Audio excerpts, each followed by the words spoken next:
him and say, don't move. But I couldn't say anything because she was emotionally unwound, like she was out of her mind. Some guy, who it turns out was a detective from Nyack, Okay. jumps the fence because he was across the street at the elementary school at some kind of thing, and he came over and he starts telling me, get off of her, get off of her. I don't know what you're doing. I said, sir, I'm in the middle of a crisis therapeutic restraint. You need to get off the property. And I asked him a couple of times, I was like, do you know where you are? And he goes, I don't care. You're on top of her. I hear her screaming. Can you, I don't understand. How exactly were you on top of her for this person to freak out? I was sitting on, basically I was sitting on top of her. But I had like I said, I had my hands cupping her wrists so that she was just on the ground. I just kept her from running away because I knew that she was trying to hurt herself. And I was like, there's no way I'm letting her up because she's gonna do something nuts. And I don't even know what set her off. I think it was this other fucker from another cabin, another cottage. His name was Michael.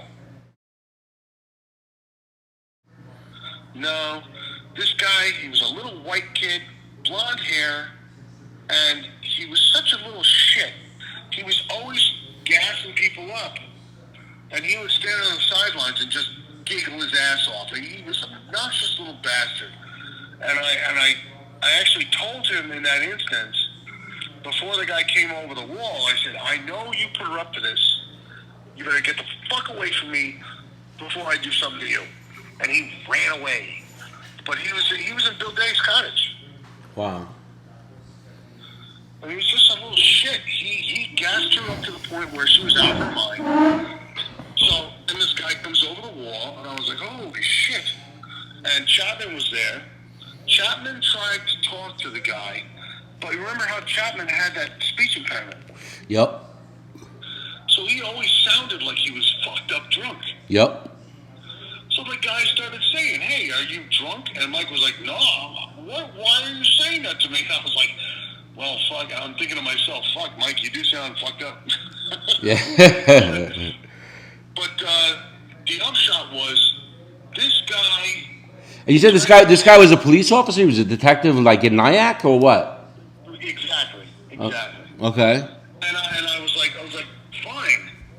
I looked at Mike and I was like, Mike, tell him, call the police, have them come here. They know what this place is. They know what's going on. Have them come. And he would not do it. He wouldn't do it.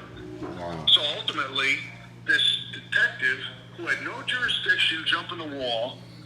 I mean, not for nothing. It's a private institution.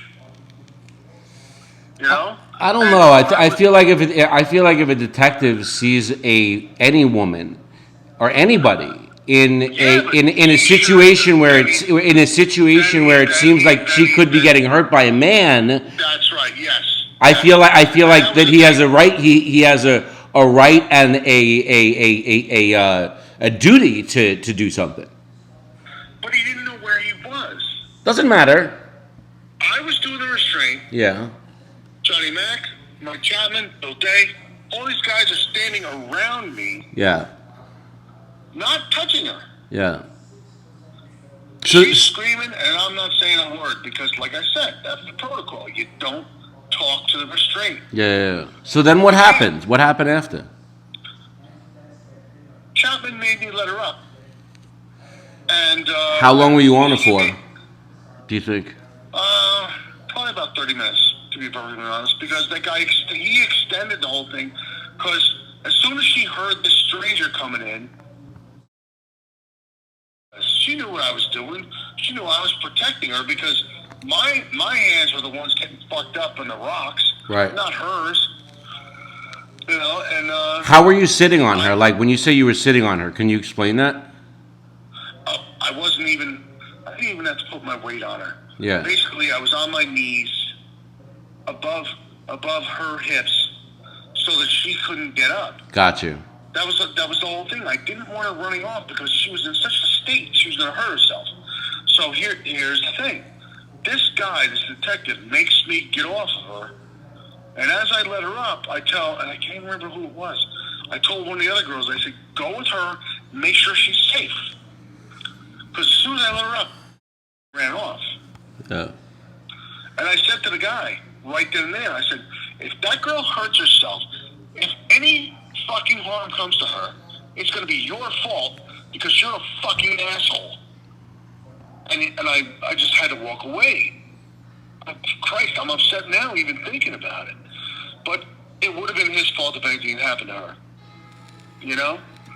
Because he had no business being there. Yeah. And I was actually pissed at Chappie for not being more forceful, but the guy had already accused him of being drunk.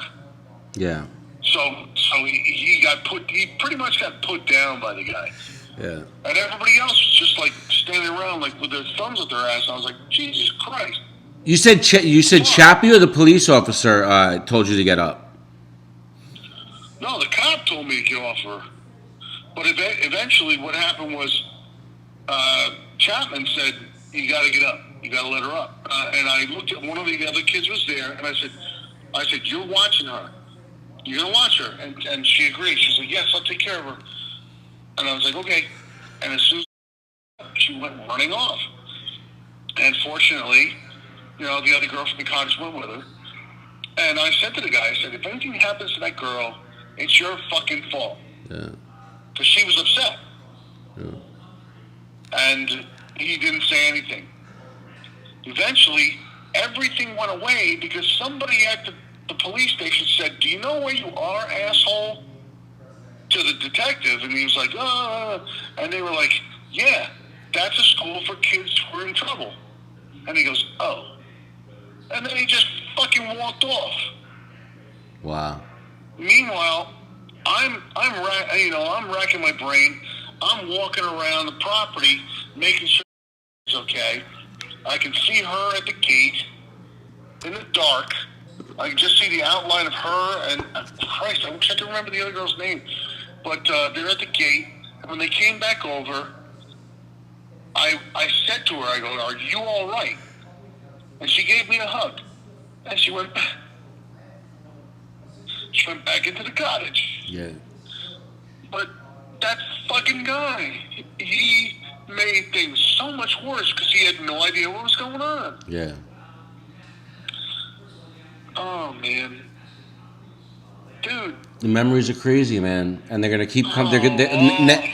Especially once you go to the group. You know what? I urge you, even go to the fucking group. Don't say a fucking word. Spend 3 days there reading stories, and you're gonna want to do nothing but say a word. Like you're just gonna want to speak up for them. I was crying for half an hour.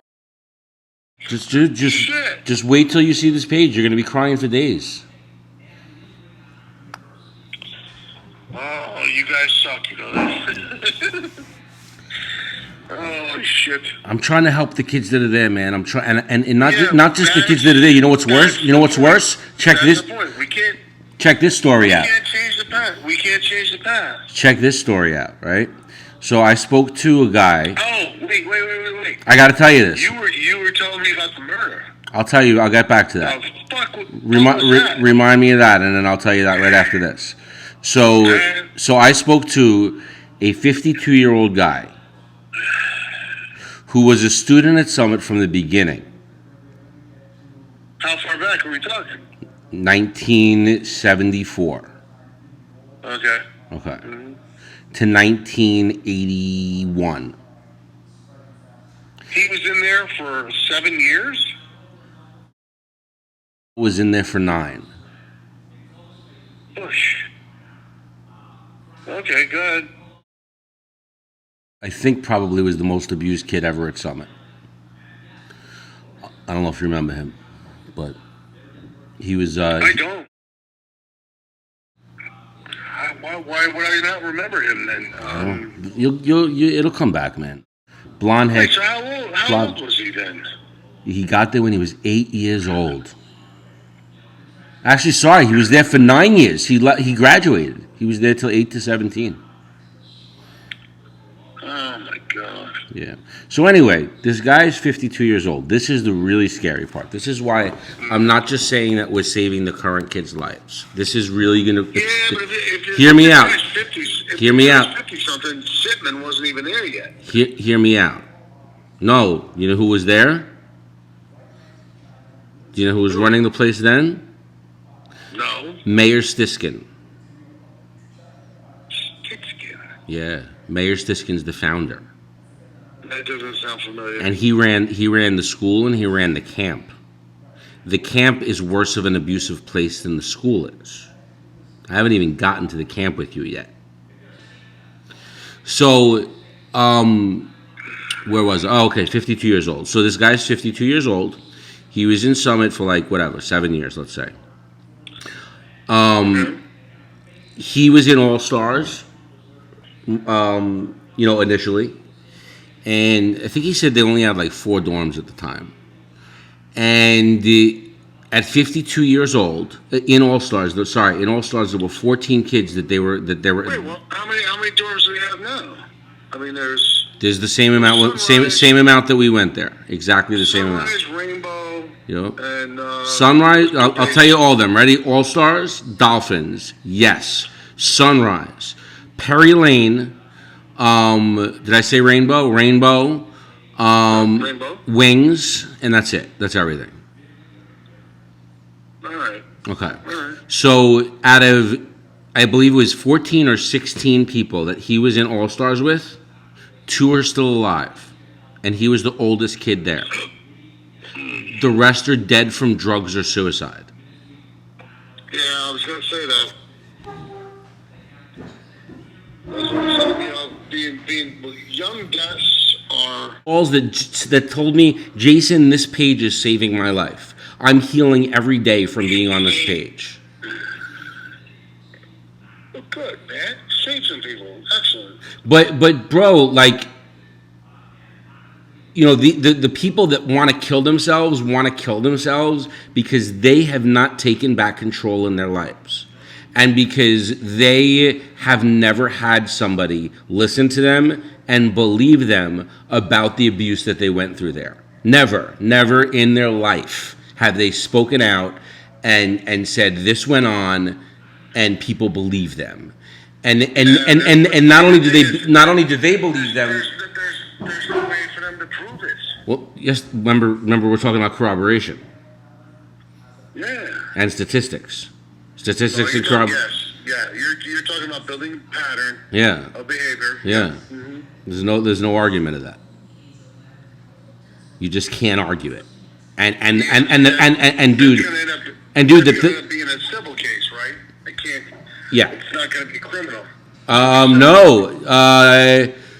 Because there's sexual abuse going on there within the past 2 years. Oh. So that's criminal, civil, everything. They need evidence. There's evidence. Gotta make the whole thing solid so they can make it happen. Listen, man, it's the district attorney. I'm sure he's done it before. Yeah. All right, so go ahead. Tell me what you're telling me. That was the one thing that I was telling you, is just that everybody's killing themselves, okay? All my friends, so many of my friends are dead. Now, I'm 43. Kids that are younger than me, so many of them are fucking dead because they killed themselves. There's a whole fucking Facebook page talking about everybody who committed suicide from Summit and died from other causes.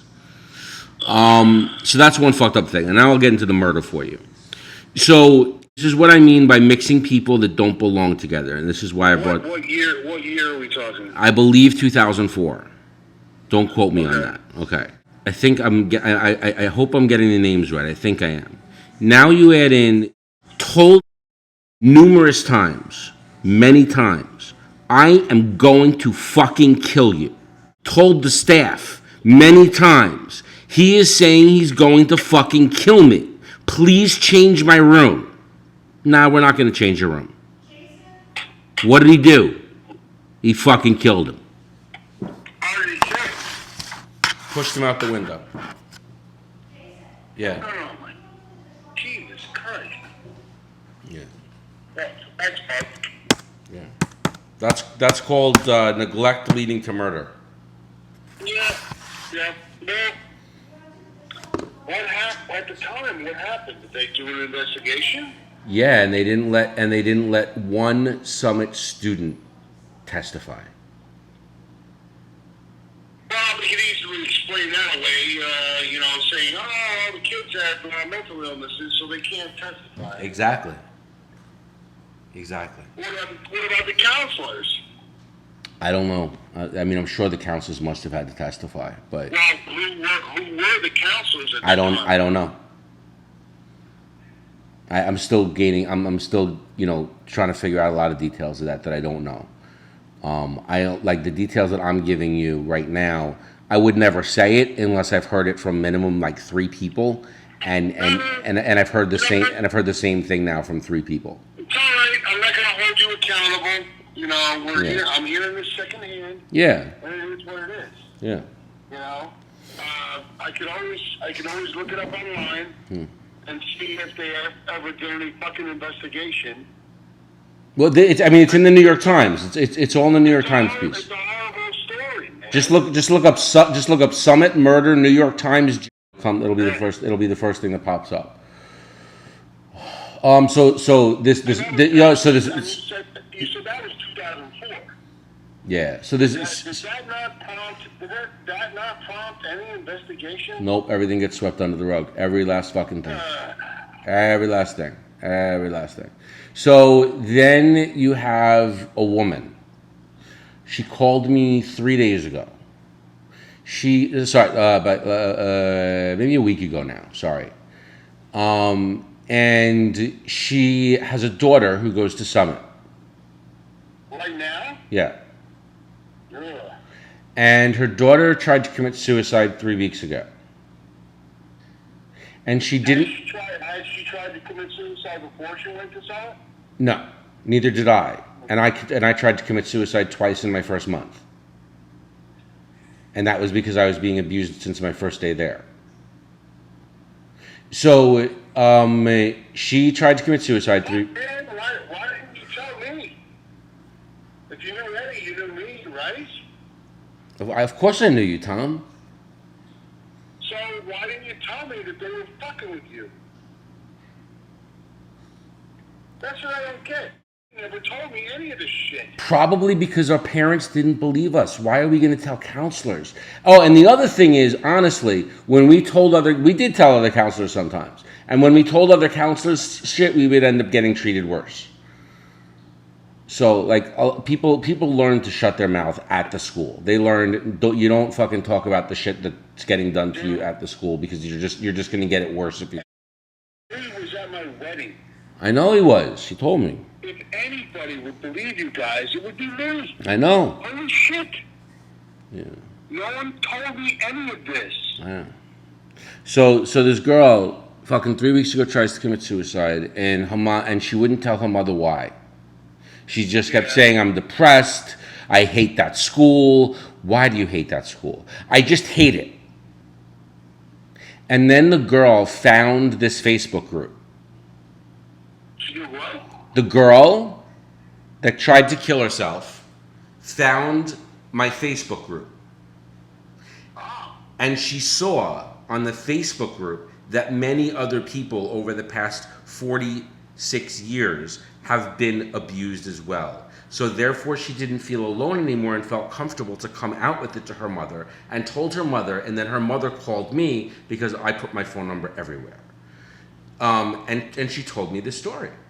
She will not come out in public about it. She will not go to the DA. She's pulling her kid from the school, of course. She's calling other parents and letting them know. She's calling every single parent in the school and letting them know they have a phone list so they can contact each other. So letting them know about not the fact that her daughter's been sexually abused there, but just letting them know that this page exists and all the kids should go and look at it. And you should go and ask your children, have you been hurt there before? But she will not come out and she will not say it because she's completely fucking embarrassed that she sent her kid there. And she doesn't want everybody in the world knowing that her fucking kid was raped. And I How could I? Fuck. All I know is that I took care of my girls. They were like my kids. Yeah. I took care of that cottage the best way I knew how. And I always protected them, no matter what. And I protected my boys, too. Even if they weren't in my cottage, the guys who were regulars in my quiet room. All those guys, I took care of them. You don't remember me though, right? Jay, no, I'm sorry, I don't. Were you in my quiet room? I was in the quiet room a million fucking. You've sat on me. You always did it gently. You did it here. You did it how you described how you did it to that guy in the jail. You did it with your knees, like your knees were on the ground, and then you would cover my body with but you wouldn't apply pressure with your body. You would just cover it gently. No. You would just cover it gently, and then take your hands and put them on my wrists while you're on my back. That's what you did. That's what I remember you doing to me. Why do I not remember doing that to you? I don't know. You did it to everybody. You did the same restraint to everybody, from what I understand. Yeah, well, like I said, I was taking care of you guys. I was trying to protect you. Yeah. Yeah, man. Oh, fuck, I don't remember that, man. Dude, people in the school building, the teachers especially. I mean, listen, you were a teacher, dude. So the teachers especially were very sheltered from what went on, especially in the main building dorms. They had no idea. They didn't. Some of them never went in the main building and never went upstairs and have no idea what it looks like. Like I mentioned, the quiet room too. But remember, I was the crisis guy for the school.